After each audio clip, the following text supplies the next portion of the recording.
Hello everyone, a very chill morning to you all. Welcome back to our YouTube channel. Let's start today's class. In today's video, we will continue our chapter 12, that is friction part 2. And for today, the topic is factor affecting the friction.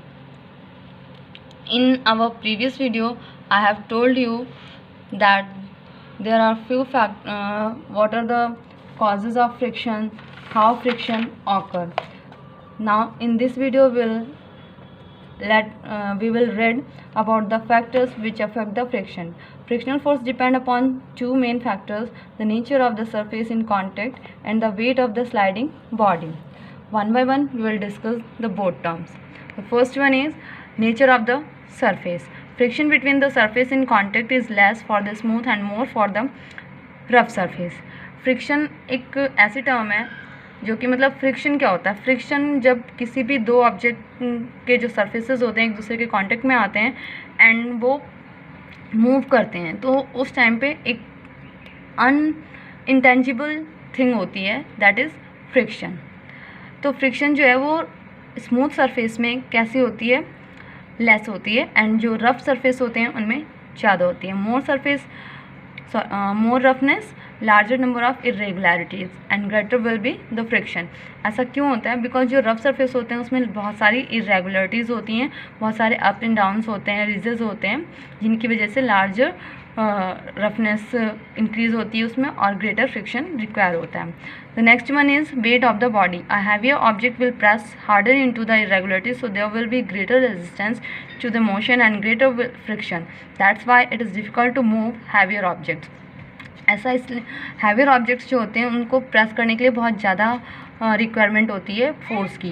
क्यों होता है ऐसा? Because वो जो होते हैं object को resistant करते हैं, मोशन मतलब चीज़ों को मोशन में जाने से रोकते हैं, इसीलिए ग्रेटर फ्रिक्शन की ग्रेटर फ्रिक्शन वहाँ पर होता है और ऑब्जेक्ट को मूव करना बहुत ही टफ होता है. This can be seen through this diagram. Here this is the heavy object and this is the light box. Greater friction होगा बिकॉज जो रफ सरफेस होते हैं उनमें रिजेस होते हैं.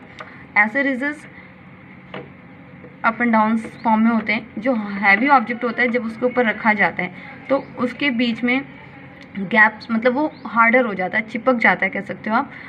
और जब हम उसको फोर्स के साथ आगे की तरफ मूव करते हैं, मोशन में डालते हैं, तो वहाँ पर फ्रिक्शन ज़्यादा रिक्वायरमेंट होती है और फोर्स भी ज़्यादा लगता है. लाइट बॉक्स होता है तो वो कम दबाव डालता है उस सरफेस के ऊपर, इसलिए वहाँ पर फ्रिक्शन भी लेस रिक्वायर होती है. Heavy object produce greater friction than a light object.